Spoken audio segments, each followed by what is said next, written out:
Hello and welcome back to our Meet the Speaker series that we're doing for the 4th Annual CAV Forum, which is being held 21st through 23rd of October this year.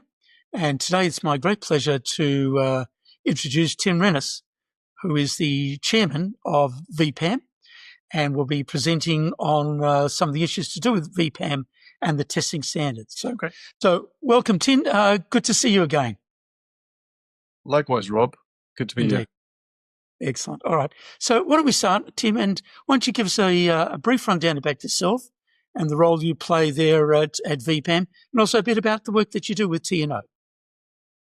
Okay, thanks. Well, first of all, appreciate it that you've invited me to say a few things about VPAM. VPAM, as in the organization, association, as you wish, writing standards for body armor, for vehicles, and the main thing is what we do to keep people safe. About myself, I'm working for TNO. Only members of VPAM can join VPAM, so that's one of the reasons that I started in July 2023 as chair.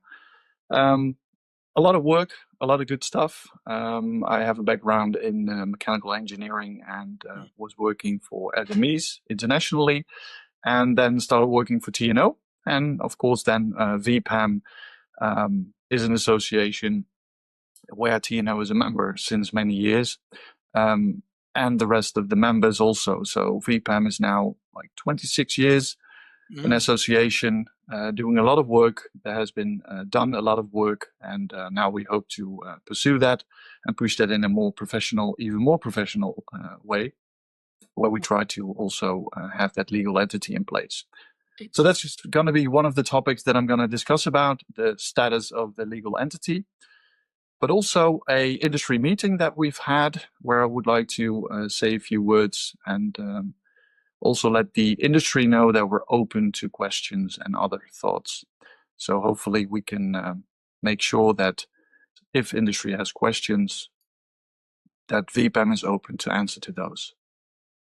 Excellent. And look, VPAM plays a vital role within the civilian armoured vehicle industry. It provides, certainly from the vehicle perspective, the main standards for ballistic testing and assessment of a vehicle, as well as for blast testing through the ERV. And we know that there are issues to do with the ERV Edition 3 standard, and that's something certainly that I'm sure you will be covering in your presentation, certainly of great interest to the members along the way. And again, there is that distinction between the ballistic testing of coupons, of materials, versus the vehicle as a whole, and maybe that's something that you can reiterate in your presentation as well. Yes, absolutely. I think the experts that are members within VPAM would be the best people to, of course, share information about that. I'm just trying to connect the dots and make sure that VPAM does what it needs to do, that we reply to questions, and that we make sure that we progress and that we professionalize. But yeah, of course, when you look at ERV 2, 3, then it's about the vehicle protection concept as a whole. And the coupon testing is just a first step to get to that final testing and get your standard, get your certificate in place. Something that has been, I think, elaborated on a few times, but it's always good to readdress that. Absolutely. Excellent, excellent. And again, for for both the up armourers and the procurement agencies and the end users, understanding the ballistic standards, the ERV, blast resistance standards, is critical for these entities to be able to perform their respective functions. Certainly from a procurement agency to understand what the standards are and how it applies to them and the level of protection that they're looking for out of the vehicles they buy. From the up armourer's side, it is in relation to how they're going to design, test, and produce and sell their vehicles. And then from the user, obviously, if they're using a vehicle in a high threat area of operation, to know what the level of protection that particular vehicle has been modified to and has been certified.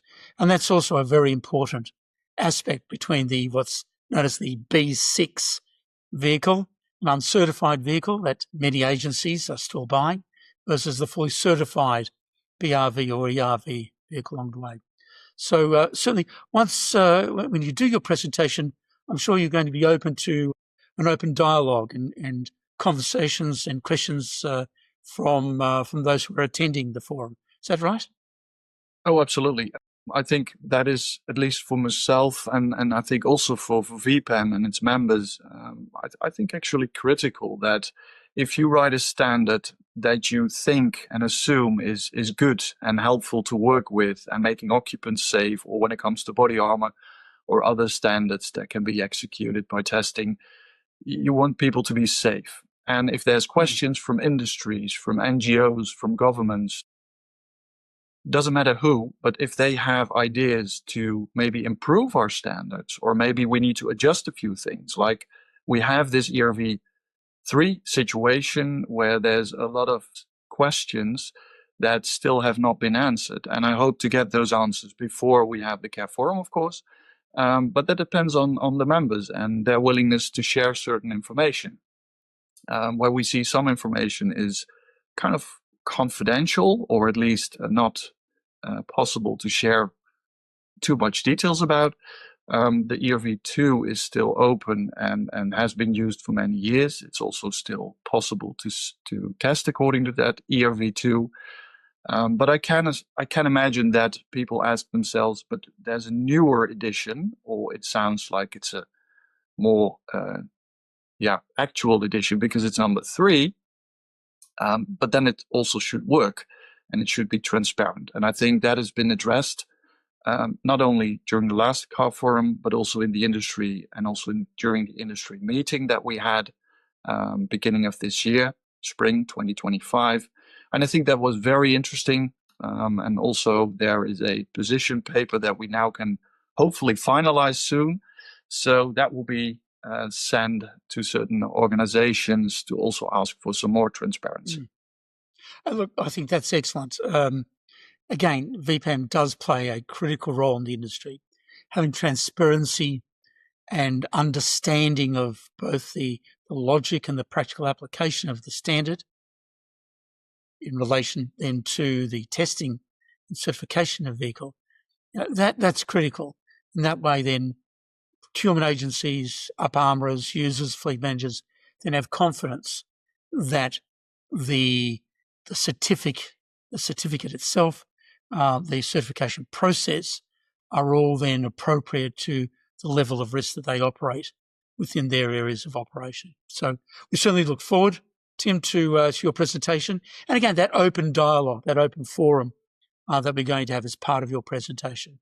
So we thank you very much for joining us today, and very much look forward to the information that you're able to share with us at the 4th Annual CAV Forum to be held in Geneva this year, 21st through the 23rd of October. So thanks, Tim, for your time. We look forward to seeing you then. Likewise, Rob. Thank you.